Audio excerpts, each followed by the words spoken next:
अभी एक पहले विकीलीक से शुरू हुई थी बात, फिर डॉन लीक्स आई, अब एक नई ऑडियो लीक्स आ गई है।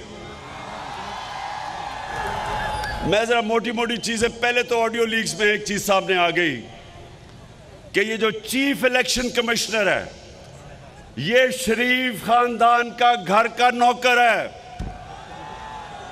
उनसे पूछ रहा है, नवाज शरीफ बता रहा है इसको कि किन को डिस्क्वालीफाई करना है, इलेक्शन कब करवाने हैं। और ये वो इलेक्शन कमिश्नर है, मैं 3 साल कोशिश करता रहा कि पाकिस्तान में ईवीएम मशीन्स इलेक्शन में इस्तेमाल की जाए।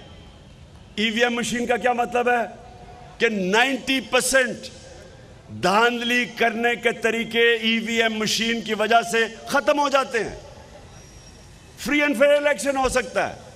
इस आदमी ने नवाज शरीफ के कहने पे और जरदारी के कहने पे, जिन्होंने जाली वोट्स बनाई हुई हैं, इन्होंने इसने ईवीएम मशीन्स नहीं आने दिए।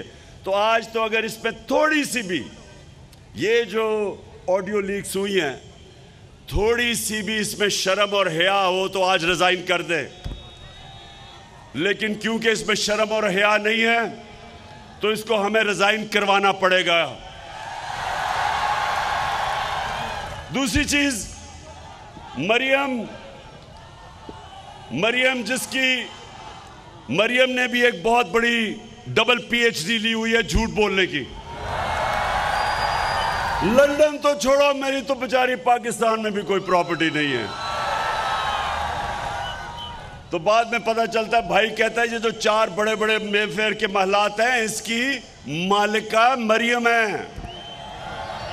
तो अब वो कह रही है, शहबाज शरीफ को ऑडियो लीक्स में आता है कि हिंदुस्तान से पावर जनरेशन की मशीनरी इंपोर्ट कर रहे हैं। हमने हिंदुस्तान में के सारे ताल्लुकात तिजारत के बैन कब किए थे?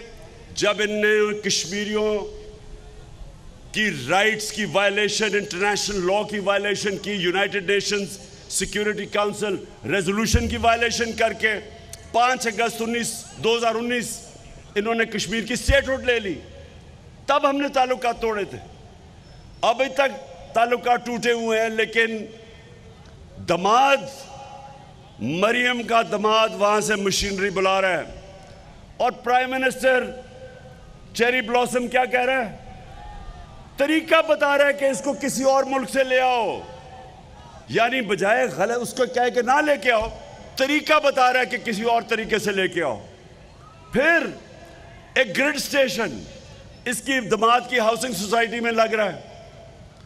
अब ग्रिड स्टेशन वो कह रहा है कि फिक्र ना करो, हमने उसको एक तरीका निकाला है कि वो बजाय हाउसिंग सोसाइटी ग्रिड स्टेशन बनाएगी, क्योंकि ये डिमांड है। और ग्रिड स्टेशन 70 करोड़ का बनता है। अब वो क्या करेगा? उन्होंने कहा फिक्र ना करें, हम ऐसे करेंगे कि पाकिस्तानी कौम टैक्स पेयर पैसा देगी 70 करोड़ का, यानी आपके पैसे से वो बनेगा। ये आ रहा है, ये ऑडियो लीक्स में है। और फिर ऑडियो लीक्स में और भी कुछ आ रहा है। अभी आने वाले दिनों में आप किस्तों की इंतजार करें। एक ये भी आप सुन रहा हूं मैं आ रहा है कि इमरान खान को, वो मरियम कह रही है अब्बा जी को कि इमरान खान को हम तोशा खाना इलेक्शन कमीशन कह रहे हैं, मैं डिस्क्वालीफाई कर दूंगा इसको, फिक्र ना करें कि तोशा खाना केस। ये है इलेक्शन कमीशन। इसलिए आज मैं आज सबको, गवर्नमेंट कॉलेज, देखिए आप नौजवान हैं, गर्मी में आप बैठे हुए मैं देख रहा हूं, इसलिए मैं सिर्फ आखिर में बात ये ख़त्म करता हूं कि कौमें, जो कौम हक और सच पे नहीं खड़ी होती वो कौम का मुस्तकबिल नहीं होता। जो कौम अमर बिल मारूफ, अल्लाह का हुक्म है कि अच्छाई के साथ खड़े और बुराई के खिलाफ खड़े हो, जब एक कौम में अच्छे और बुराई की तमीज़ ख़त्म होती है, कौम मर जाती है। ये मैं नौजवानों को इसलिए कह रहा हूं कि जितनी भी बड़ी मूवमेंट्स हैं, जब भी इनकलाबी मूवमेंट्स दुनिया में शुरू होती हैं, जिस तरह तहरीक पाकिस्तान थी उसमें नौजवानों ने लीड की थी, यूथ ने लीड की थी, आप जैसे नौजवानों ने लीड की थी। ये जो अब हकीकी आज़ादी की तहरीक है, मैं अपने सारे यूनिवर्सिटी स्टूडेंट्स, नौजवान, तालिब इल्म, मैं चाहता हूं आप सब इसमें शामिल हो अपनी फ्यूचर के लिए, अपने मुस्तकबिल के लिए। मैं जब यूनिवर्सिटी में इंग्लैंड में था, सारी यूनिवर्सिटी पॉलिटिसाइज थी। जो भी कुछ होता था यूनिवर्सिटी के अंदर प्रोटेस्ट होता था। ये जो वियतनाम के अगेंस्ट मूवमेंट चली थी, एंटी वॉर, यूनिवर्सिटीज में चली थी। अमेरिका में सिविल राइट्स मूवमेंट चली थी, यूनिवर्सिटीज में चली थी। यूनिवर्सिटीज फोर फ्रंट होते हैं राय हक पे खड़े होने के लिए, इंसाफ के लिए, हकूक के लिए। आज आप सब तैयारी कर लें। मैंने इनके खिलाफ, इन चोरों के खिलाफ मैंने अब जिहाद डिक्लेयर किया है। जब तक मैं जिंदा हूं मैं इनका मुकाबला करूंगा और इंशाल्लाह आपको जीत के दिखाऊंगा। आगे वास्ते हमें बचा लो।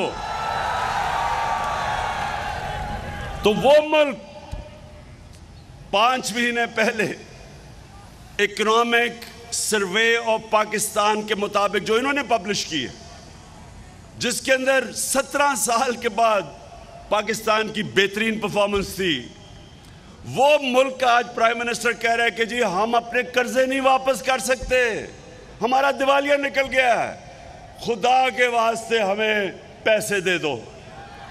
वो भी आपने नहीं सुना उसका कहीं कि मैं मांगने नहीं आया लेकिन मैं मजबूर हूं।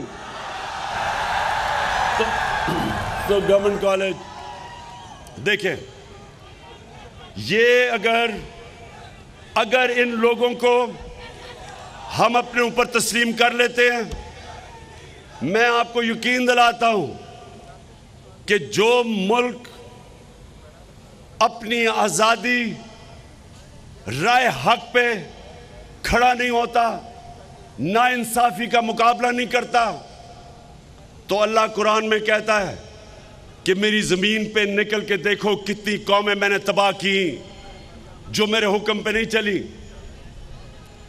कौमें रहती नहीं हैं। मेरी ज़िंदगी के अंदर पाकिस्तान टूटा, हमने ईस्ट पाकिस्तान से इंसाफ नहीं किया। हमने उनको जिस तरह रखा, ईस्ट पाकिस्तान में यूनानिमस थी वोट 1947 में पाकिस्तान में शामिल होने की। 99% ईस्ट पाकिस्तान के लोगों ने पाकिस्तान के लिए वोट दी थी। हमने उनसे इंसाफ नहीं किया। वो हमारे से मुल्क, मेरी जिंदगी में मुल्क टूटा। और अब अगर ये चोर हमारे ऊपर मुसल्लत हो गए, जिनके लीडर बैठे हुए हैं बाहर, अरबों रुपए की प्रॉपर्टीज में बाहर बैठे हैं, पाकिस्तान आते हैं, हुकूमत करके लूट के पैसा फिर बाहर चले जाते हैं। किसी कौम